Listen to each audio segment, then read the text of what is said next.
Hey, welcome to the Kingdoms Podcast. My name is Luke and I host this with my buddy Matt Ma. And our goal is to empower you to discover how your faith impacts culture for God's kingdom. To do that, we're sitting down with different men and women from all kinds of disciplines to uncover how they, through their ambitions and vocational skill set, make a difference in the lives of those around them. And so if this is helpful to you, we'd love it if you could like it, share it, and subscribe. In the meantime, enjoy today's episode.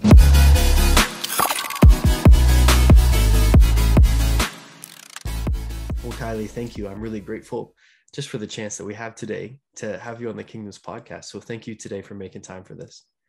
Of course. For those of you who maybe don't know Kyleigh, she's an RN, she's Canadian, and she's been, well, Kyleigh, tell me, how many years have you been working as a nurse now? 2019. Boom. Is when I became a nurse. Yeah, 3+. 3+. Crushing it. Well, you might be saying, this is a podcast where we've had missionaries or pastors or sometimes Christian professional athletes on to talk about their life and faith and how that's worked out in the way that they serve and show up in the world.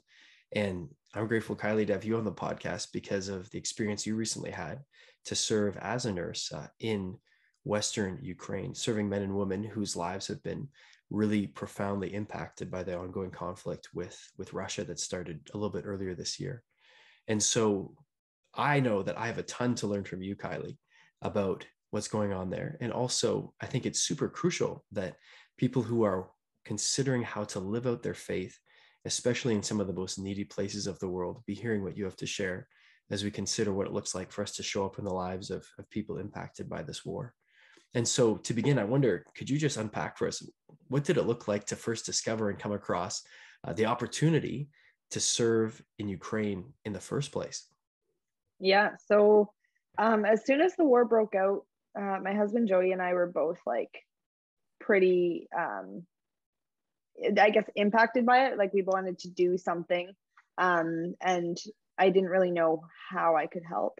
So I just kind of it was something on my heart, but I didn't really know where to start. And then I came across a Facebook post by the Registered Nurses Association of Ontario saying that they had paired with an organization called CMAT, the Canadian Medical Assistance Teams, and they were sending nurses to, at the time, I believe it was just Poland, to help people who were fleeing the war.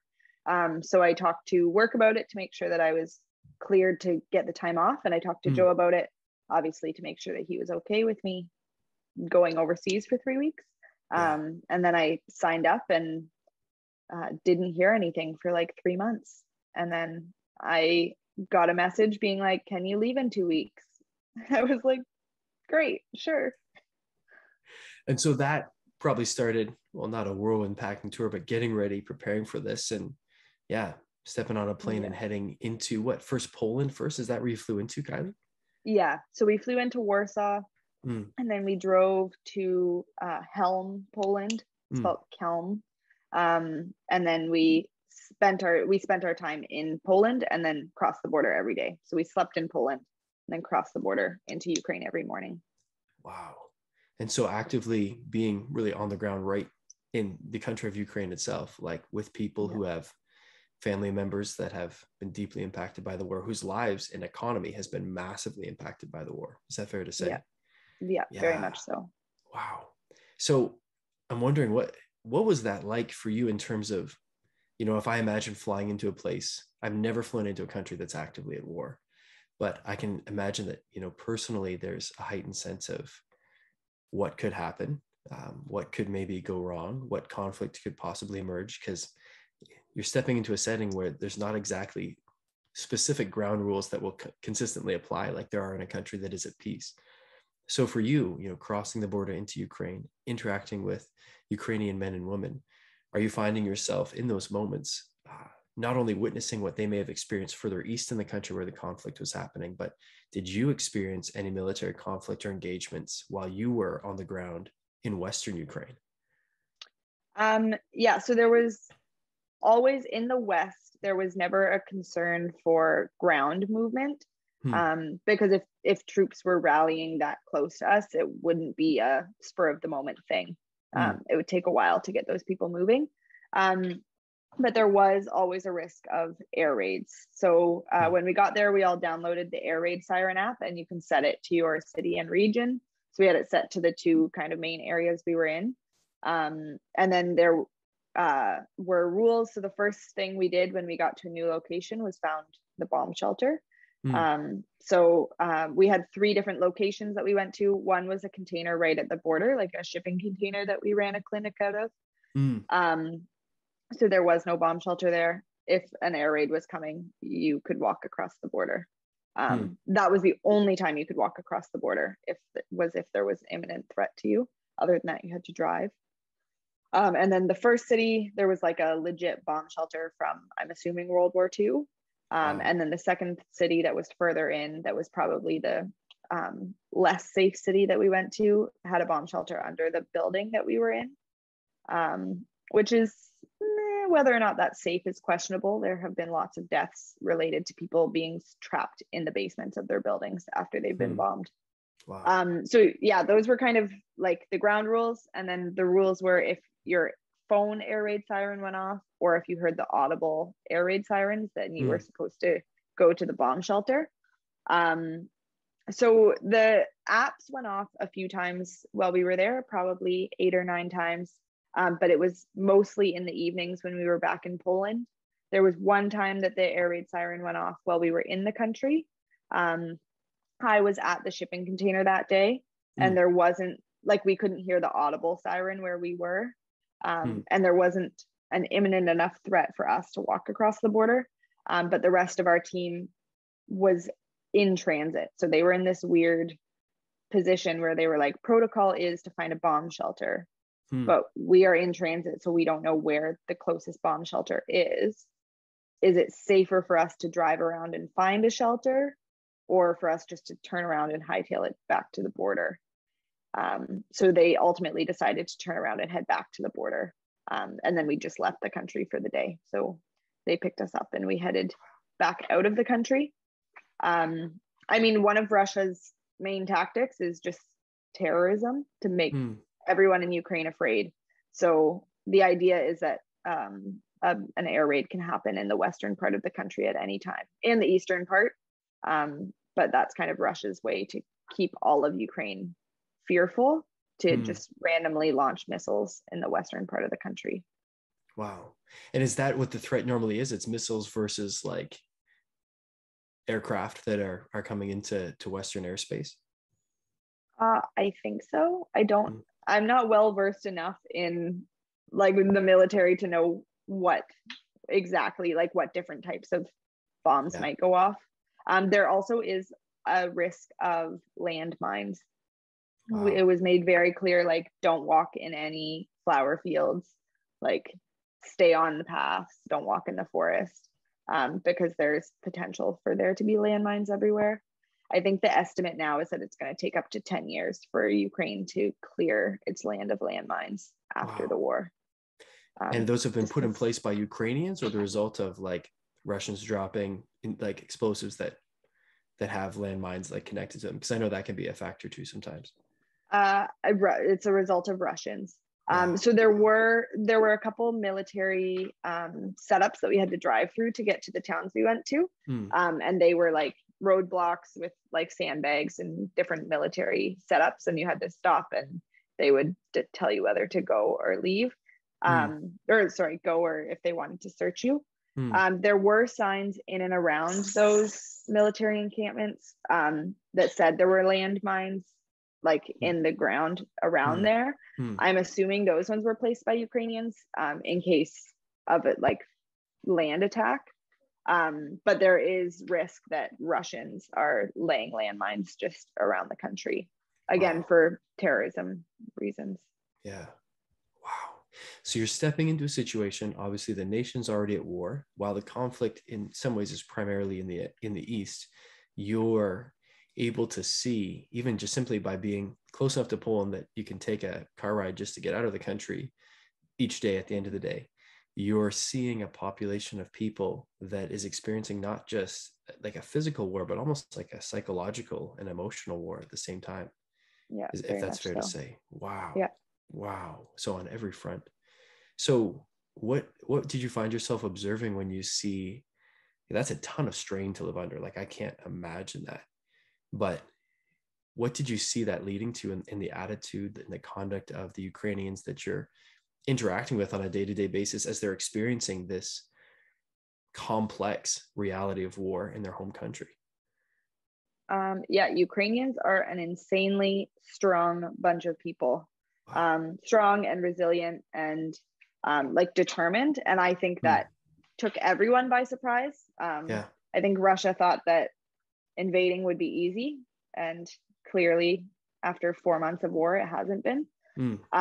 But like people are just living their daily lives. So even, I mean, we didn't end up going to a bomb shelter at any point, but the locals told us like they don't go. Wow. They're like, we can't be waking up at 3-4 o'clock in the morning and running to the bomb shelter every day for the rest of our lives. It's just not sustainable. So they just ignore it and keep living their daily lives. The people themselves are just so strong. Like, I mean, obviously there's emotional strain, but everyone we talked to, if they needed like some sort of follow-up that required them to go to one of the bigger cities in Ukraine, they were like, I'm not going there right now, it's not safe. And we would say like, oh yeah, like after the war, like go, you need to get follow-up there. And they would be like, no, after Ukraine has had its victory, I will go. Wow. Like nobody said when the war is over. Everybody said after Ukraine has had its victory, or like once Ukraine wins, or like they are all so sure that they will prevail, which is really, really refreshing to see. They're very determined to keep their country going and to improve their country. So people aren't getting paid to work anymore. I mean, depending on what your vocation is, but any sort of business that you're working in, the economy is destroyed. So there's no money to be made, but people are still going to work because they need to keep the economy going. So people are like, yeah, I'll go to work, they'll pay me eventually, but we need to keep our country running. Wow. Which is amazing to see. It's heroic in itself. So really a deep sense of togetherness, of nationhood, of camaraderie. Kyleigh, you had mentioned this to me when we first talked about the opportunity to do this interview, but can you remind me what's the greeting that Ukrainians would say to one another? Yeah, so I'm sorry to any Ukrainian watching this. My pronunciation is going to be terrible, but you say Slava Ukraini, and then someone responds Heronium Slava, which means glory to Ukraine, glory to the heroes. So like if I was greeting you, I would say Slava Ukraini, and you would respond Heronium Slava. It's which like people are just kind of like, oh, like that's cool, but like can you like for those of us in outside of Ukraine, like to imagine realizing like this is what people are saying to each other every day, and even just in something as simple as a common greeting, choosing something that is again like uniting their hearts and their minds in that purpose, which is compelling. I don't know the direct translation, but their national anthem is even something along those lines, like we will prevail, we as a country will be like strong and work together for the betterment of our country. Like it's something along those lines if you translate it. Wow, beautiful resilience, costly resilience.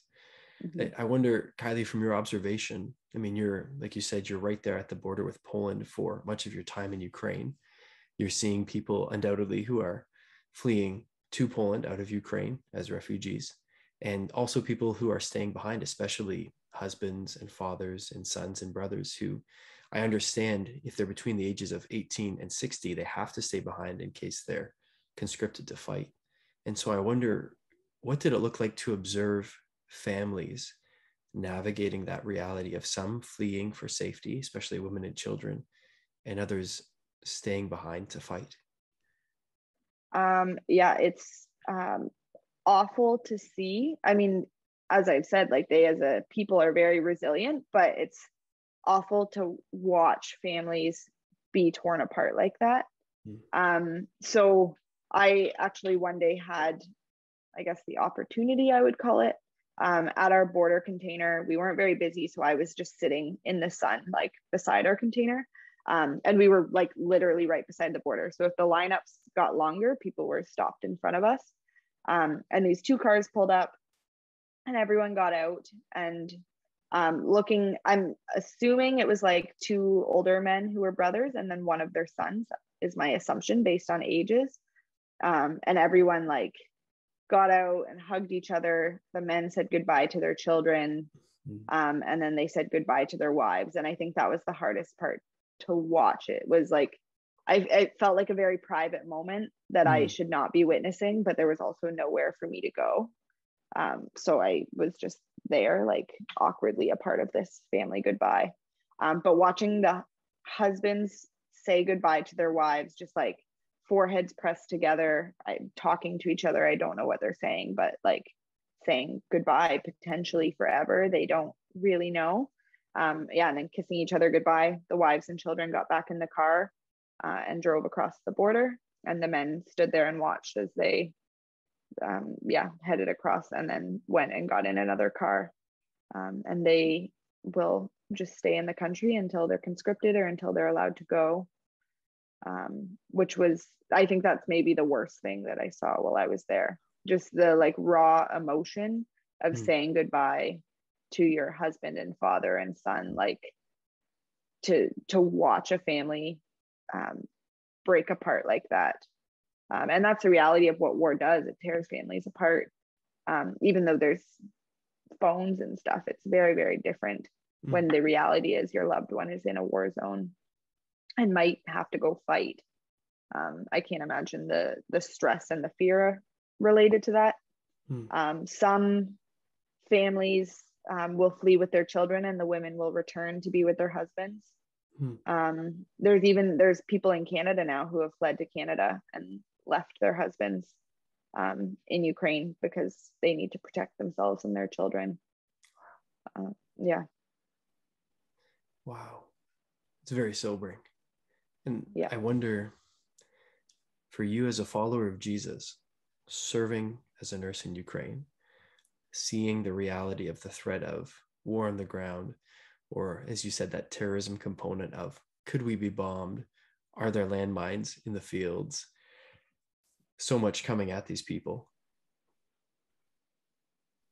Can you speak into how your faith shaped the way that you showed up in your relationship with patients, with Ukrainians coming to you for medical aid, with your teammates, even just with men and women in Ukraine who maybe weren't necessarily needing medical assistance, but are living through this reality? How did your faith inform that? I guess if we go even to a broader picture, my team, on one of our days off, we went to a concentration camp in Poland called Majdanek. So it was an active concentration extermination camp in World War II. And it's been kind of preserved so that people can walk through and witness what the horrors were like. And in walking through that with some of my team members, we just started talking about how this is not like World War II and the concentration camps are not an isolated event. If you look through history, it's a common thread of trying to destroy a people and a culture. So in like World War II, the Nazis did it to Jewish people. It's happening right now between Russia and Ukraine, just trying to completely rid them of their culture or their lives. Happened in Canada in the residential schools. Even if you go really further back, it happened between England and Scotland in the Highland clearances and like the Battle of Culloden and the war back then. And so it's a repetitive thing in history, and it's not, at the core, it's a situation of greed and envy and hatred. But if you go even deeper to that, it's a sin issue. It's a human heart issue. And I think that was so evident to me being there, especially with the trip to Majdanek and just seeing how we as a world have not gotten better, even if from the outside, it looks like we have. Ultimately, we still at the core have this deep sin issue. And I think that gave me a different perspective in going into this, like that this as a whole is an issue of the human heart. And there, it is in our nature to be sinful, but this is kind of to a tenfold, where you're seeing whole nations being destroyed. And so I think in terms of working with people and dealing with people, it's the same as how I do at work. Like, you just have to show love. Like, that's also the core of the gospel, right? Like, the cure for hatred is love. So in terms of working with people, it was no matter what you faced, like, I intrinsically have this love for you and for what you've been through, and I want to help you through that. Was, I think, the core of how my faith impacted my time there. In terms of like actually speaking about my faith, it was very, very hard given the language barrier. But I think in reality, my faith guided me being there, guided the fact that my heart was so burdened by what was going on in Ukraine. It's ultimately the reason I became a nurse, so that I could work in situations like this and help people who really, really need it. So yeah, ultimately, I think it comes down to love. Well, and Kyleigh, yeah, self-giving love. And what's kind of what I see in that's really compelling for me is that, we always talk about at Christmas time, Jesus coming into the brokenness of humanity, laying down the comforts of heaven and the peace and the ease of that reality to enter into the brokenness and the pain and the evil and the conflict of humanity, to come into a country in Israel that was occupied by a foreign power, right? The Romans in Israel, and him choosing that. And so I see evidence of that theme in you choosing, to leave Canada, which is comfortable and safe, and just stepping into summer where people are enjoying the outdoors and the lake life and eating ice cream, and to go into a country at war to serve.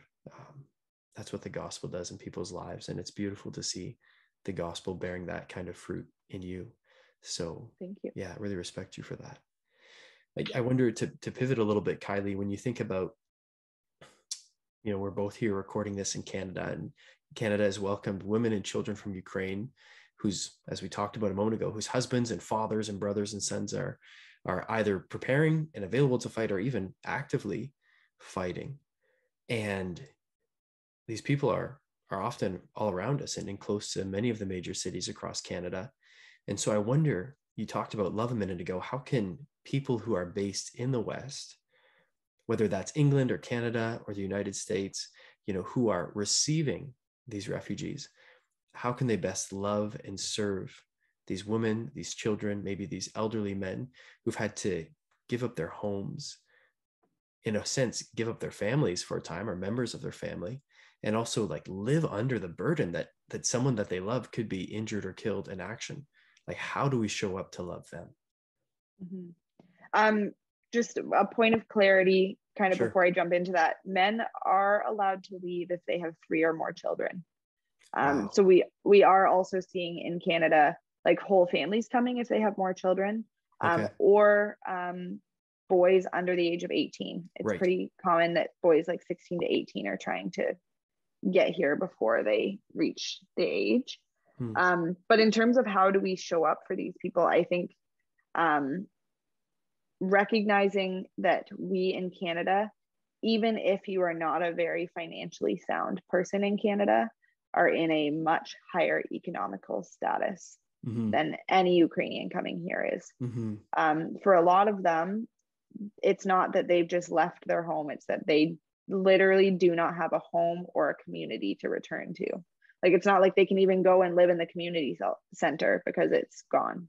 Their whole city has been leveled. So recognizing that even if there are just small tangible ways to help people, if you are taking clothes to Goodwill, like, double check the Ukrainian Facebook posts first, see if there's families that need these things, because a lot of people fled with maybe a singular bag, and just don't have the physical things needed to to get acclimated to life in Canada.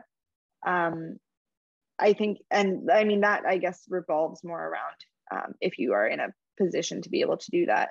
In terms of housing people, if you are in a position where you have an extra room in your house and can bring in a Ukrainian couple or a family for even a couple weeks while they get on their feet, that is like a huge help to them. It's also a very big undertaking, so that's not something I would urge people to go into lightly. Like these are people who are coming with significant trauma and significant needs. Like they need help getting their OHIP set up and getting jobs and SIN numbers and all of that stuff. And in a lot of cases don't speak a whole lot of English. So it's not an easy road to take in a family, but if you're in a position to do that or would even consider it, like definitely take the time to look into it. Yeah. Because there are so many families needing places to be. And there's a lot of maybe miseducation. So people head to big cities like Toronto, Calgary, Vancouver. And we all know from living here that it's not sustainable really to live in those cities. I mean, especially if you don't have a job, like it's so expensive to move to one of those cities. Right. So just recognizing that if you live in a city surrounding, so we live in Barrie, like it's a great opportunity for people to still be able to go take the train into Toronto, but like have Barrie as a home base. It's more affordable. Yes. So just keeping that in mind. And then I think the easiest and biggest thing that all of us can do is educate ourselves about what is truly going on there. I think there's a lot of mistrust in some ways because there's so much Russian propaganda. So in parts of Ukraine, people are being told that it's a Ukrainian civil war and Russians are here to help them, which is Crazy. So not the case. Yeah. So just educating yourself about what's going on, even just small things. I've seen on Facebook groups, like some Ukrainians will be speaking in Russian and they're getting hated on for speaking Russian. Just recognizing that Ukraine has been its own country for 30 years.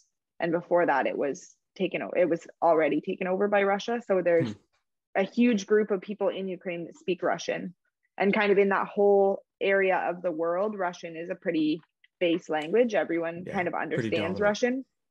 So, having grace for people that only speak Russian, like it's not a bad thing. And in a lot of ways, it's what they've been raised with. And then things, even just like super, super small things, like calling it Ukraine and not the Ukraine.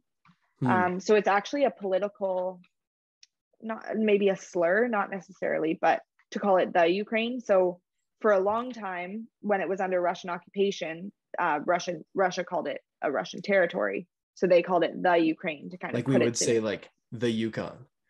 Yeah. To kind of like put it in its place. Like we have ownership over you. So Ukrainians are very big on calling it Ukraine. Like we are a sovereign country. We are our own place. We are not under the control of somebody else. And I think like I called it the Ukraine until I got there and realized like the political implications of that. But just trying to orient your mind to like realize that that's the proper way to title it. Or even things like pronunciation. Kiev is the Russian pronunciation. The correct pronunciation is Kyiv. Okay. That's like the capital city. The capital of Ukraine. Is Kyiv. Which is like just super, super minor things, but can go a long way in helping someone feel welcomed and loved, just for you to take the time to try to understand a bit of their culture. Yes, absolutely. Well, I want to double click on that, Kyleigh, because people are talking about how Western nations are not getting directly involved militarily, though there's definitely been, what do they say, weaponized aid or violent aid or military aid going in specific ways to Ukraine. But there is an economic and information war taking place in the form of sanctions and different forms of propaganda. And so we definitely see that happening on a lot of levels. And I think a lot of people forget that. They think, well, Canada or the United States isn't at war with Russia on behalf of Ukraine. It's like, well, but there's an economic war going on, and there's very much an information war that's going on. And so could you speak to how you saw, I mean, you touched on this, how occupied regions of Ukraine are being told that the Russians are liberating them from civil war fighters in the rest of Ukraine, which is probably effective, but also crazy propaganda. But also the danger is that we can see this propaganda emerging, and we can also in the West maybe not be drawn into this propaganda, but we tend to, unfortunately, almost get bored with certain news things. And so we hear about this for a few weeks, and then many news agencies say, okay, let's move on to something happening somewhere else. Not to take away from significant events in other parts of the world, but this war is no less significant. So I wonder if, one, you could speak to where did you see and witness propaganda happening while you were in Ukraine, or maybe some of the impacts of that economic war. But two, what would be some of the really healthy sites, news agencies, websites that people could be engaging with to say, this is actually what's going on. This is going to give you a very accurate understanding of what's taking place and going on in the war, so that you can respond effectively, so you can pray effectively, so that you can be accurately informed.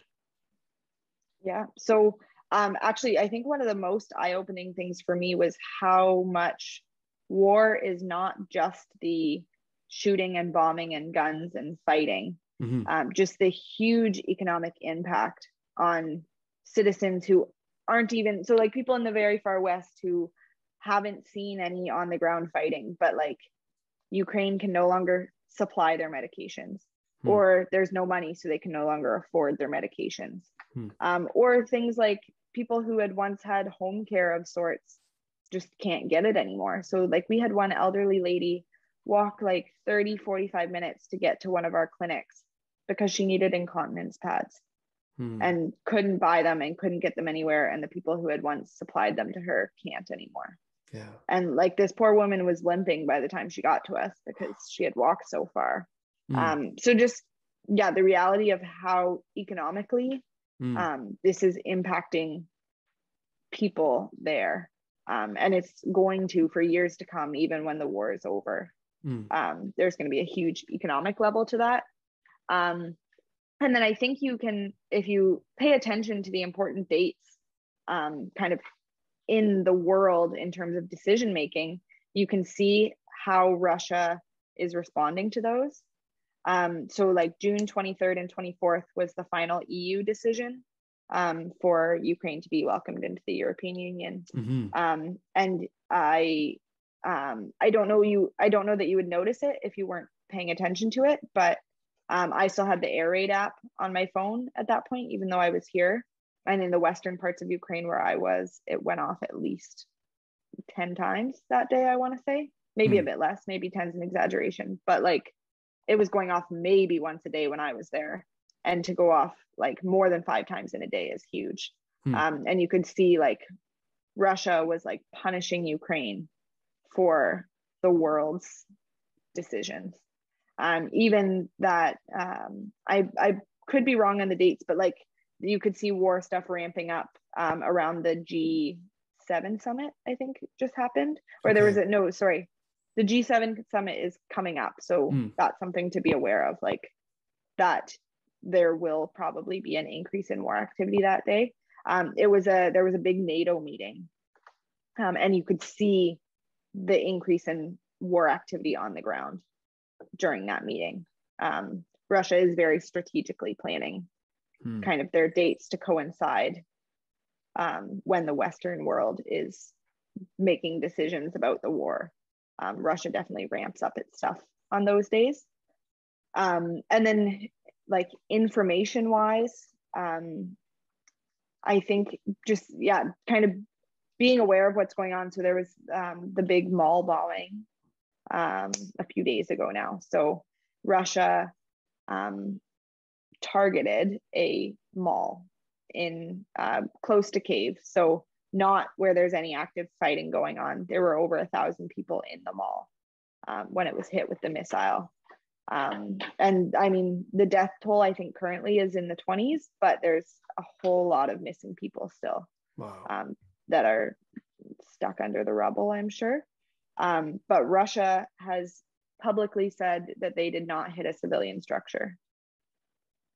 So just like being aware of the fact that Russia is blatantly lying. Like you can see the video of the missile hitting.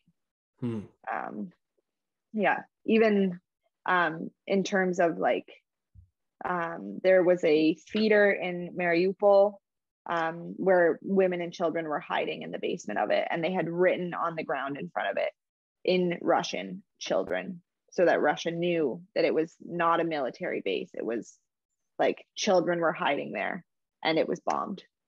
And I don't know what the survival rate was there, but like it was a targeted attack, even though Russia will lead you to believe that they're not accurate enough. Their missiles aren't accurate enough. They don't hit their targets all the time.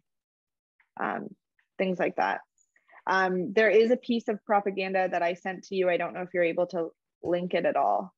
But it's a comparison of a piece of German propaganda from World War II to Russian propaganda of today. And it is quite literally the exact same photo with a few changes, like the background is the Russian flag now, but the picture itself, yeah. But the picture itself is the same. It's written in Russian. I don't know exactly what it says. I think it's something along the lines of like, we will show our strength. But just the parallels of then to now, the same piece of propaganda is heartbreaking. Just that people are ignorant to it. And I mean, who knows what people are being told in Russia? Yeah, who knows what they're aware of. But in terms of places to get your information, I've written a few down.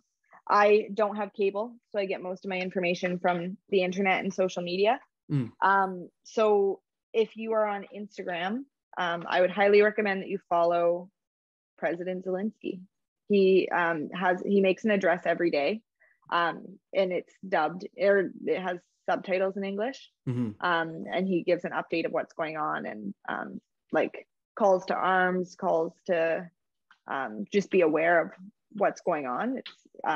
It's a very like concise, I think it's a 5-minute video every day. There's Ukraine.ua provides a lot of good information about what's going on, and Ukraine.shortly. So Ukraine.shortly every day posts the day of the war. So like Russia's war on Ukraine, day 144, and it'll go through all the like top things that happened that day. So it'll cover things like bombings or advancements in military strategy, but it also covers things like NATO agreements, prisoner exchanges, kind of the good stuff and the bad stuff is all covered by that. And it's just like a little 5-slide thing on Instagram every day.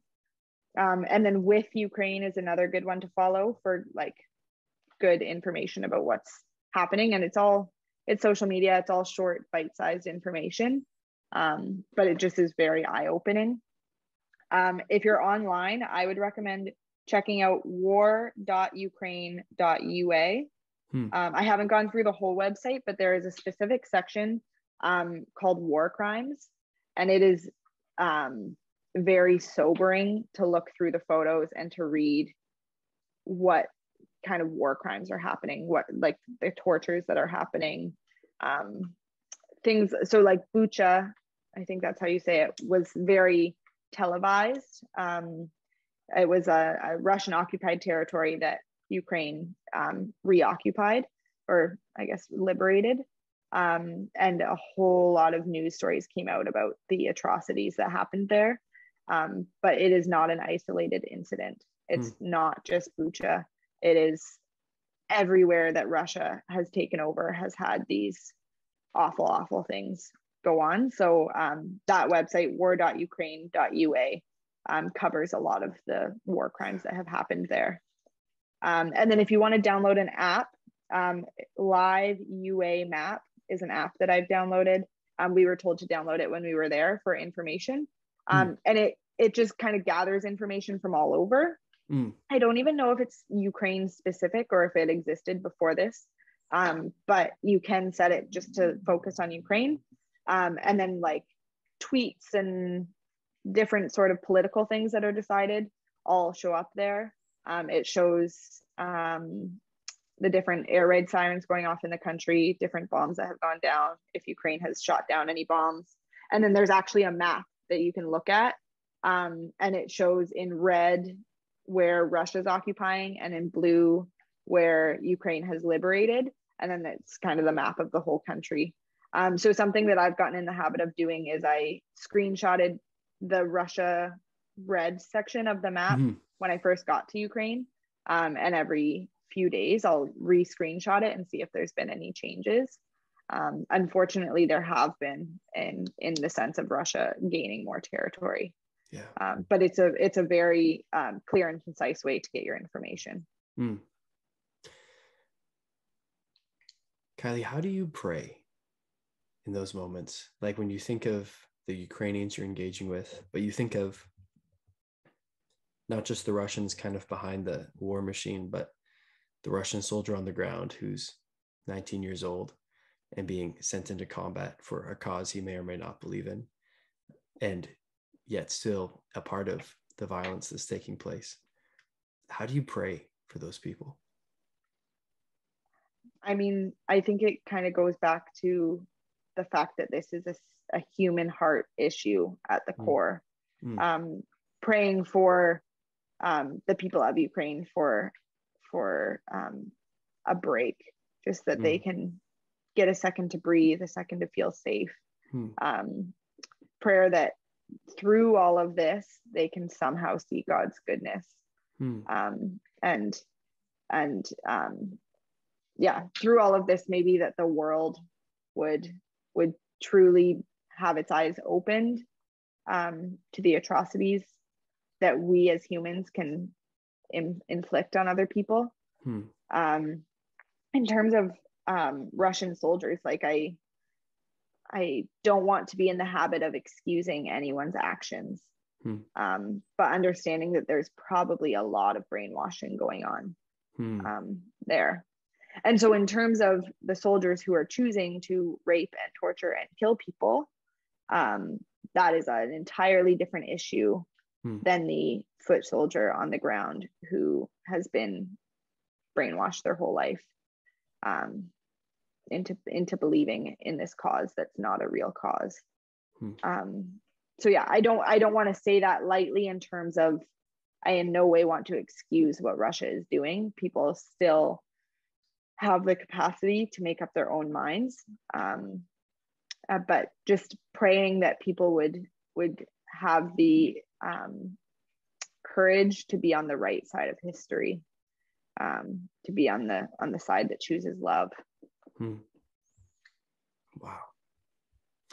Kyleigh, you've shared some super compelling things and also pointed us in really good directions for learning more. And so I wonder, as we wrap up our conversation, is there anything you would want to add or ways people could connect with you or learn more about humanitarian efforts in Ukraine? So I mean, definitely give all of those things a follow that I listed before. People are more than welcome to reach out to me on Facebook or Instagram. I'm happy to kind of provide any awareness that I can. I think that's been kind of the number one thing on my heart since getting back is just the lack of true awareness in Canada. So just, I am happy to share more insight and help people learn what they need to learn. If people want to support any sort of organizations, I'm not going to tell you where to put your money. I don't know where exactly to do it, but I would recommend trying to give to direct Ukrainian organizations. So like Ukrainian Armed Forces. I think there's something called the Friends of Ukraine fund. If you're going to give to the Red Cross, I would recommend giving to the Ukrainian Red Cross, because they are the ones that are actually actively on the ground in Ukraine. The Ukrainian Red Cross as opposed to International Red Cross, just because their work is different. And I believe if you give to the International Red Cross, it goes to whatever they see as needed in that time. Whereas the Ukrainian Red Cross is directly in Ukraine. And then if you wanted to like get something tangible, but also help the Ukrainian people, there's something on Instagram called Stand with Ukraine Project, and they make t-shirts, and you can buy their t-shirts. They're $35 each, and all the proceeds go to the Ukrainian Defense Forces. There's another one called stjavelin.com, sells like t-shirts and stickers and all sorts of different Ukrainian supportish things, and all of that money goes to Help Us Help, which is a Canadian humanitarian organization. They give their money to humanitarian works in Ukraine, and it is Ukraine specific. Even if you're like wanting to show some sort of support for Ukraine in terms of like buying a shirt or a sticker or anything like that, I would urge you to try and look on things like Etsy. They are designated as Ukrainian sellers. So in whatever way you can, try to support the Ukrainian economy as opposed to Canadian economy, who is making the same thing. If you can give money to help people on the ground there, or people settling into Canada, I would highly urge you to do that. There are plenty of people in our communities who are looking for any sort of entry-level job. So beyond the like Facebook pages for helping Ukrainians settle in your community, and people are offering to clean houses or nanny or do your nails or things like that to make any sort of money. So just have your ear to the ground in terms of that. Yeah, all really practical things. Kyleigh, thank you for everything you've shared. Thank you for going to Ukraine to serve, and thank you for how you've helped us to learn so much more and consider more deeply what it looks like to show up in these spaces where people are going through so much. Yeah, of course.